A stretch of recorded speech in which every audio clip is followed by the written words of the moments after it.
Mary Reiser. I'm an accounting major.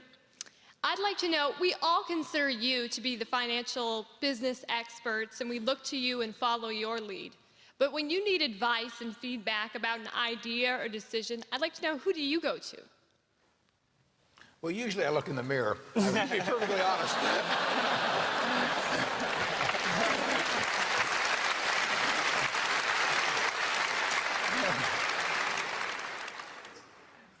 The nature of what I do means I have to think pretty much independently.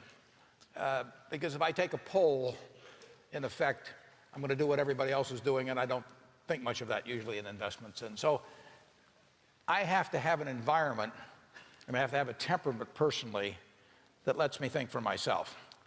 And I've got a terrific partner, a fellow named Charlie Munger.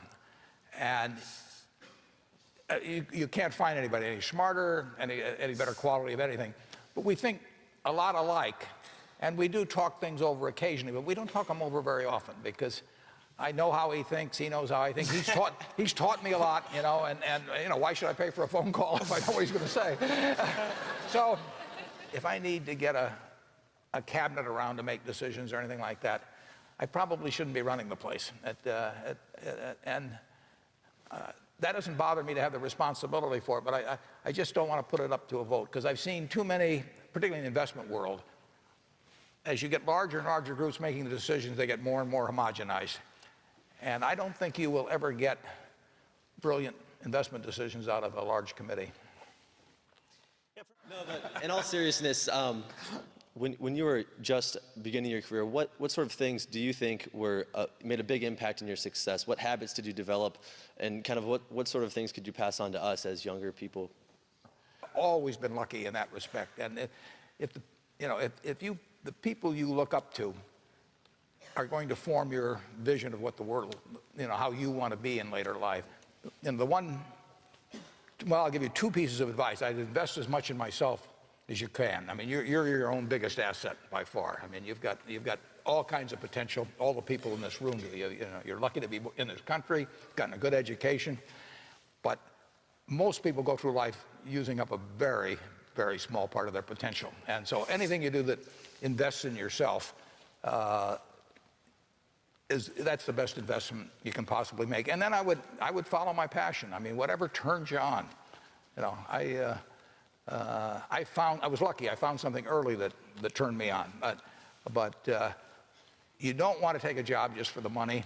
You don't want to take a job for an organization that you really don't feel good about, or work for people that you don't feel good about. You really want to be excited when you get out of bed every morning. And it won't necessarily be the job that you have 10 years later, but you'll be learning so much as you go along. And I took a job with Ben Graham, my hero, and I never asked the salary, and I found at the end of the month when I got my first paycheck what I was earning, because I just knew it was the right thing to be doing. So I would follow your passion. I am Allison Mack, a senior marketing major. As college students, we're constantly thinking and planning towards the future.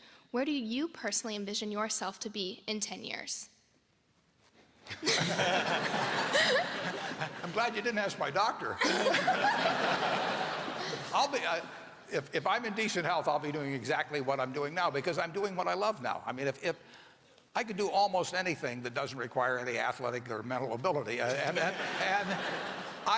What do I choose to do? I choose to jump out of bed every morning and run down and work at Berkshire Hathaway, and I don't see anything that changes that. I'm doing what I love, and health. 未来的那个你，是否活得过瘾？比现在这个我更喜欢那个自己？有没有遗忘了曾许下的约定？绝不要辜负此刻的自己。最后的8月。